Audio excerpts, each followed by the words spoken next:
chance, this is the moment you've waited for.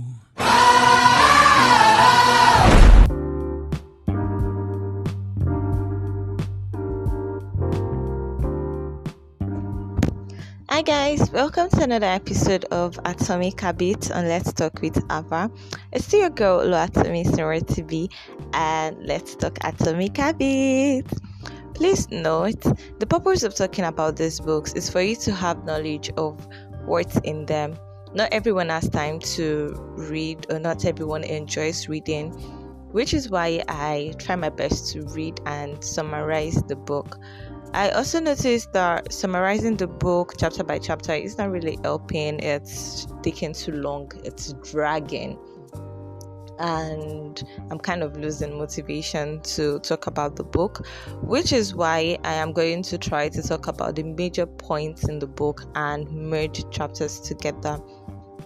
Taking this podcast serious is a goal for me, and I plan to make it as seamless and as enjoyable for you and for me. That being said, it won't hurt you to tell people about the podcast.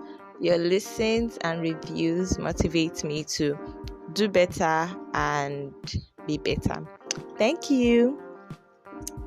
So in this episode, I'll be summarizing chapter 5, 6, and 7. So tighten your seatbelt. It's going to be a long ride. And let's talk Atomic Habits. Chapter 5 is titled "The Best Way to Start a New Habit." A research was carried out on 3 groups on building better exercise habits. The first group were called the control group, and they were asked to track how often they exercised. The second group were also asked to track their workouts and read materials on the benefits of exercise. Now, this group is called the motivation group. The third group received the same motivation and instruction as the second group, but they were asked to formulate a plan for when and where they would exercise. Now, in the first and second groups, 35 to 38% of people exercised at least once a week, but 91% of the third group exercised at least once per week. Now, what's the difference? The result of this research shows that people who make a specific plan for when and where they would perform a new habit are more likely to follow through. Now, if you recall, the first group were just asked to, state when they would exercise.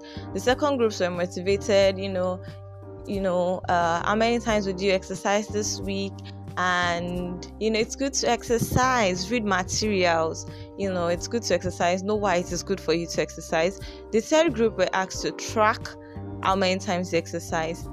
They were motivated to read materials, learn more about the benefits of exercising, and they were asked to formulate a plan on how they were going to exercise and when they were going to exercise. Please take note of that, which is why those that had a more specific plan were able to follow through with the new habits, rather than those that were they had the mind to exercise, but they ended up not really carrying it out. Many people think that they lack motivation when what they really lack is clarity. So it's not just about your willingness to do this thing. Many times we have the willingness to do that thing, but what we don't have is a clear plan on how we are going to do this thing. Being specific about what you want and how you want to achieve it helps you say no to things that derail progress. So when you know what you want, it's easier for you to follow through and avoid those things that is going to distract you or things that are going to draw you back. Now, the plan or the goal of this is to make the time and location obvious. In fact, so obvious that with enough repetition, you will get an urge to do the right thing at the right time, even if you can't say why. Now, how can we do this thing? How can we make our goal obvious and clear? Now, have you noticed that when you get a new clothes, you feel the need to get maybe shoes or accessories to match your new outfit? The same thing when you get a new chair, you suddenly realize that your table is not befitting of that chair, or your rug. Human behavior, it follows that same cycle. We often decide on what to do next based on what we just finished doing. Now, for example, when you go to the bathroom, you would wash your hands. When you wash your hands, it would probably remind you that, okay, you have laundry to do. Remembering that you have laundry to do would lead to remembering that you probably don't have enough laundry soap, and that will lead to you writing it down in your shopping list, if you have one, that you need to get laundry soap. So the same thing with building a new habit. One of the best way to identify or the best way to build a new habit is to identify a current habit you already do each day and then stack up your new habit on top. Now, this is called habit stacking. What this simply means is, what are the things you do every day? Now, in the last chapter, we spoke about writing out a list of things that you do and organizing them into the things that are needed, the ones important, the ones needed, the ones you can do away with. Now, the same thing here. Identify the things you do each day and then identify what you want to do. So what we do is, when you identify what you do, then you can add a new habit to that. For example, when I get back from work, I'm not saying I do it, but when I get back from work, I immediately take off my work clothes. I am going straight into my workout clothes. So that is going to help me exercise better, instead of changing from work clothes to, let's say, a comfy clothes that you wear indoors, and then later on I'll change into my workout clothes. No. So instead of that pattern, why don't you just immediately after changing from work clothes into workout clothes, or immediately I sit down for dinner, I say one thing I am grateful for that happened today. Now, that is for those that are trying to learn gratitude. So, but you get the idea, Sha. The key is to tie your desired behavior into something you already do each day. Now, you might want to read more or eat better, but we need to be clear and specify how you want to go about it, which is the when and the how. So if you want to read more, when do you plan to read? How do you want to go about it? After what event do you plan to read? Is it before I go to bed each night I would read, right? Now, that is, you already have the time, which is before you go to bed. How? You drop your phone, you're about to sleep, you drop your phone, you pick up that book and you read. Okay, now the first law of behavior change, if you have forgotten, go back, go and listen. Now, the first law of behavior change is to make it obvious, and how better to make it obvious than to clearly state your intention and how you plan to carry it out. And this is the end of chapter 5. Listen to chapter 6. Chapter 6 is titled Motivation is Overrated, Environment Often Matters More. So, all ye motivational speakers, listeners, am I correct? I think so. Pay attention to this. Now, talking on creating habits, what we are trying to talk about in this chapter is that it is not about your willingness to do something, it could be about your environment. So let's dive in. Now, research has proven and shown that people buy things not exactly because they need it, but because it is available in their environment. People choose products not because of what they are, but because of where they are. Think about it. The environment is the invisible hand that shapes human behavior. People have individual differences, quite alright, but despite our unique personalities, certain behaviors tend to arise again and again under certain environmental conditions. For example, in church, people tend to be quiet. In Lagos market, people tend to be wary and guarded. Else, they'll show you Lagos. Now, every habit is context dependent, meaning every habit is based on the situation in which it is found. Every living being has its mode of sensing and understanding their world. Eagles have remarkable sights. Snakes can smell by tasting the air. Sharks can detect amounts of electricity and vibrations made by little fishes in the water, etc. In humans, perception is directed by the sensory nervous system. We perceive the world through our senses, which are sight, sound, smell, touch, and taste. But the most powerful of all the human sensory organs is vision. So it's not exactly surprising that visual clues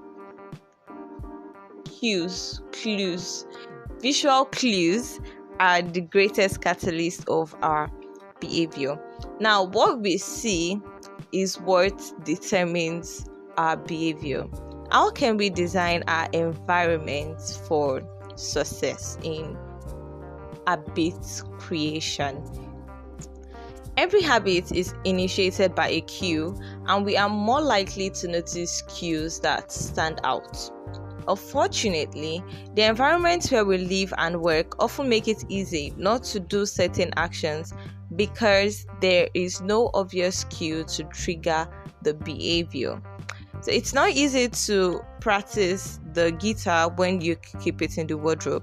Neither is it easy for you to read a book when the book is kept far away, probably on a top shelf in a room that you probably don't enter. In essence, in order to create a new habit, you need to redesign your space or your environment to suit that habit. If you want to start behaving in a pattern, you need to let go of some things and reorganize your space to accommodate some things. So for instance, when I wanted to start reading my Bible more, I had to take my Bible away from the table that was in the corner of my room and put it beside my bed, exactly, so that when I wake up in the morning, before I pick my phone, I'm picking my Bible. Do you get? So if you want to read more, keep books beside your bedside or probably on a table that is close by. If you want to drink more water, leave filled up water bottles around your house, so it's easy for you to, when you see a water bottle, you know there's water inside and you drink it. If you want to make a habit a big part of your life, make the cue a big part of the environment. Organize your space in a way that accommodates your habit. I think I'm repeating what I've said before. And the way you're organizing it is put those things that you would see that would remind you of the habit that you are meant to perform or the action that you are meant to perform around you. All right. So if you want to exercise more, put your exercise mat or things that will remind you of exercise around you. Not that you keep your exercise clothes far below in your wardrobe or in the saliapoti. Do you get? Okay, far below your wardrobe and expect to remember to exercise. No, you have to see it to do it. I'm making sense. Yes, you have to see it to do it. Our behavior is not defined by the objects in our environment, but by our relationship with them. So we need to stop saying things when we are creating new habits. We need to stop saying those things as objects, but we have to see them as relationships. Right? So there's a relationship I have with my phone. There's a relationship I have with the couch. When I'm on the couch, I'm probably more productive than when I am on the bed. So the relationship I have with the bed is majorly for sleeping and relaxing and being lazy, while the relationship I have with the couch is for being productive. Do you get? So you have to see this egg. You have to see the objects in our environment as things we have relationship with, not majorly as inanimate objects. But then at the same time, for people like us that don't have relationships, we have relationship with things. Okay, now habits can be easier to change in a new environment than in an old environment, which is why you need to redesign your space in order to accommodate your new habits. So if you want to change a habit, your space needs to change.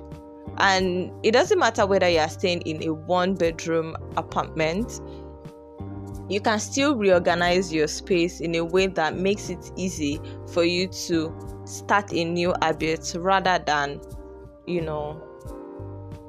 maintain the old habit.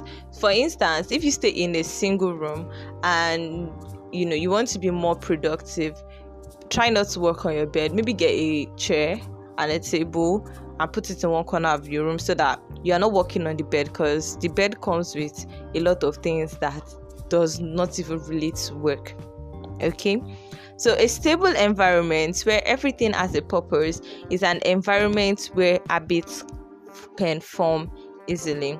Once you have an environment that is stable, you can form new habits easily. So if you want to change your habits, change your environment, change your space. See you in chapter 7.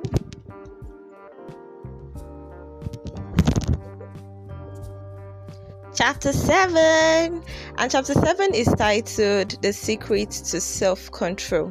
Now, when people hear self-control, many times they think about being able to restrain themselves from doing things, and they are right. Wait, did you think I was going to say they are wrong? They play. Self-control is the ability to regulate and manage your own behavior, impulses, and emotions. It involves making deliberate choices and decisions to resist immediate gratification or impulsive actions in favor of long-term goals. Now, what can we learn from Atomic Habits, chapter 7?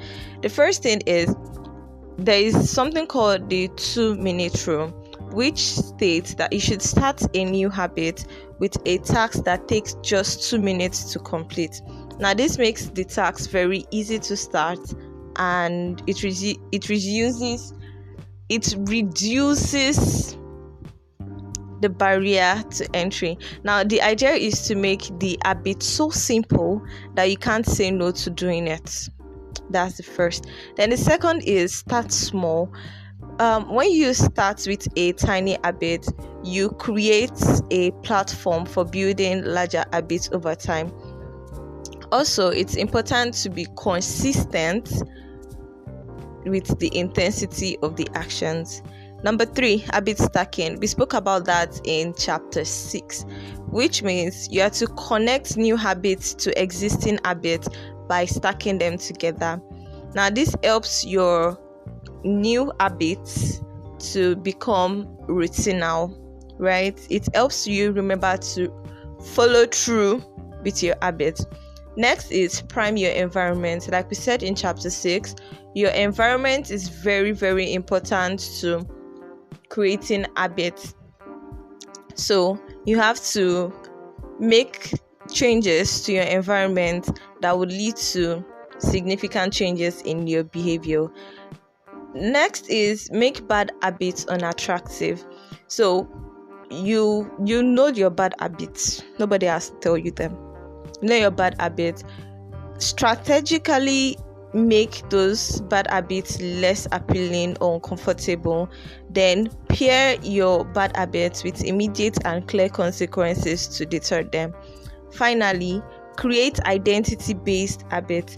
Now, what we want to do here is we want to ensure that our new habit conforms with the identity that we are trying to develop. So if you're not satisfied with who you are, you can create new habits that would enhance the identity that you are trying to build.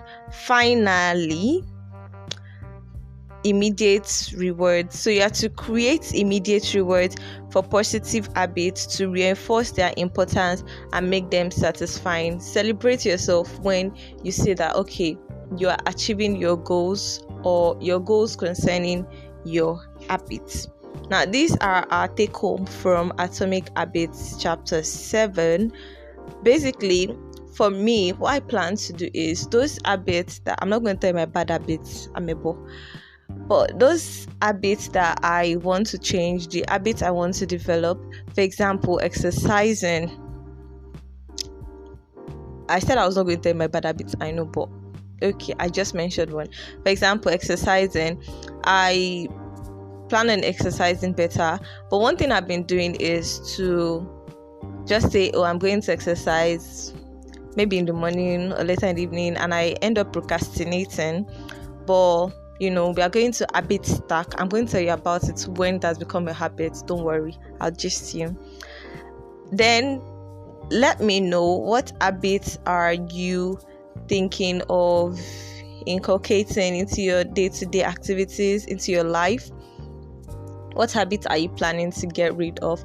Let me know all of this on our Instagram page, ava_pod, AVAH_.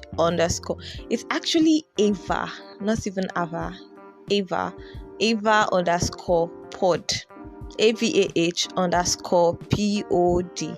You can send it as a DM, or I don't think I've created an Instagram post there, but you can send it as a DM. Let's talk. Okay? And what do you think of the combination of chapters together? Should we continue this way, or should we go back to one chapter per episode? All right, let me know. Thanks for tuning in. Please subscribe, follow our Instagram page, share, drop comments, and leave reviews. Appreciate you, and I love you. Thank you, and bye. To the next episode, To the next episode.